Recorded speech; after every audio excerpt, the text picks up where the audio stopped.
ദോഹയിൽ നിന്ന് കൂടുതൽ വിദേശ എയർലൈൻസുകളുടെ സർവീസ് പ്രഖ്യാപിച്ചു. കൂടുതൽ വിമാനങ്ങൾ സർവീസ് നടത്തുന്നതോടെ ടിക്കറ്റ് നിരക്കിൽ ഗണ്യമായ കുറവുണ്ടാകുമെന്നാണ് പ്രവാസികളുടെ പ്രതീക്ഷ. എന്നാൽ ഇന്ത്യയിൽ നിന്നുള്ള എയർലൈൻസുകൾ ഇതിലില്ല.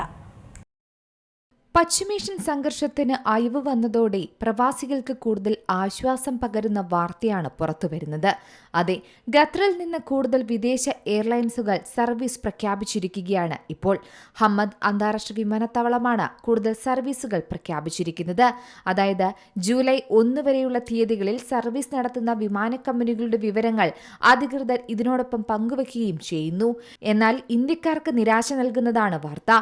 ഇന്ത്യയിൽ നിന്നുള്ള എയർലൈൻസുകൾ കൂട്ടത്തിലില്ല. ജൂലൈ 1 വരെ 8 വിദേശ വിമാന കമ്പനികളാണ് ദോഹയിൽ നിന്ന് സർവീസ് നടത്തുക.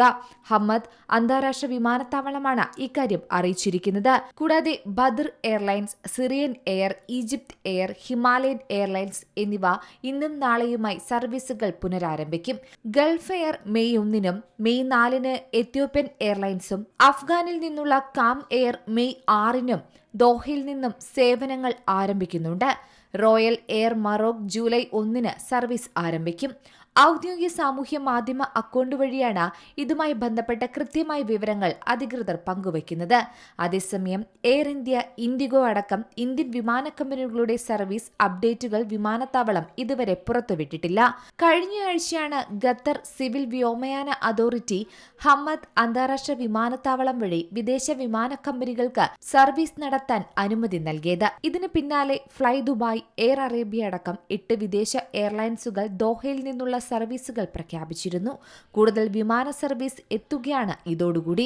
ആയതിനാൽ തന്നെ ടിക്കറ്റ് നിരക്കിൽ ഗണ്യമായ കുറവുണ്ടാകുമെന്നാണ് പ്രതീക്ഷ. News desk C Malayalam news. ഏറ്റവും പുതിയ വാർത്തകളും വിശേഷങ്ങളും വിരൽത്തുമ്പിലറിയാൻ സി മലയാളം ന്യൂസ് എല്ലാ ഡിജിറ്റൽ പ്ലാറ്റ്ഫോമുകളിലും ലഭ്യം.